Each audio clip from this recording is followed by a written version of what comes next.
I'm going to take you through a 3-leg brutal exercise routine. I'll break down what you should be doing to accomplish this workout routine as a beginner. If you guys haven't already, subscribe to the channel, give this video a like because it helps with the algorithm. And with that out of the way, let's get right into it. So today I'm going to take you through one of my leg days. I recently changed up my programming because my legs are lacking size, and I created 2 separate leg days for my split. One quad bias day, which is today, and then one hamstring bias day. Click the notification bell to know when that goes live. Now this leg day only has 3 movements: leg press, leg extension, and lunges. And there's a common misconception when it comes to building muscle, and that is you need to be doing a list of exercises in order to grow, when that's simply not true. What you need is movements that maximize range of motion, volume, and intensity to stimulate muscle growth. That doesn't mean you can't make any progress or stimulate any muscle growth doing 5 or 6 exercises for one particular muscle group. It's just that you should be doing the minimum amount of volume to achieve growth. This way you can add more later on if you don't see any progress. Long story short, don't bite off more than you can chew. So first we have leg press with a bias on the quads. And the way to bias your quads is to maximize your knee flexion on the leg press. Sometimes it can be hard because you need to have your feet lower on the platform. And if you have limited ankle mobility, this might be tough. So a general rule of thumb is to focus on full range of motion with the mobility you have. I have limited ankle mobility,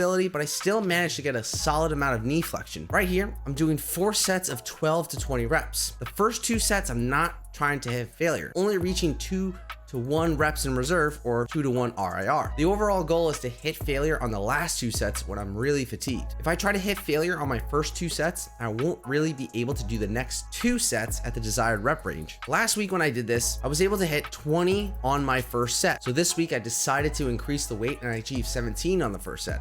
Perfect. My second set, I got 14 at 2 to 1 RIR. Could I have gotten 18? Probably, but that would have taken away energy from my last 2 sets. But this set was definitely a slap in the face, but I'm well within the rep range, and that tells me that these next 2 sets are going to be extremely hard, and they freaking work. I hit 12 reps for both, and this image pretty much sums up what it felt like. So after we do those brutal leg presses, we have leg extensions. I'm doing 4 sets of 8 to 12, increasing weight this time for each set. For the first 2 sets, I want to hit a top rep range of 10 to 12, and the last 2 sets I want to hit 8 to 10. I'm not doing crazy weight jumps, and I'm also resting anywhere from 2 to 3 minutes, keeping the stimulus high and keeping me moving. Well, because let's be honest, I would probably be resting 10 minutes between sets after that leg press. What I'm trying to focus on here is to make every rep look the same with a fast up, slow down cadence. A lot of people have a hard time setting up the leg press or don't really achieve full range of motion because of their setup. If you feel like that's you, head over to my Instagram where I give 3 tips on the leg extension machine. So I got 12 reps on my first 2 sets and then 10 on my last 2.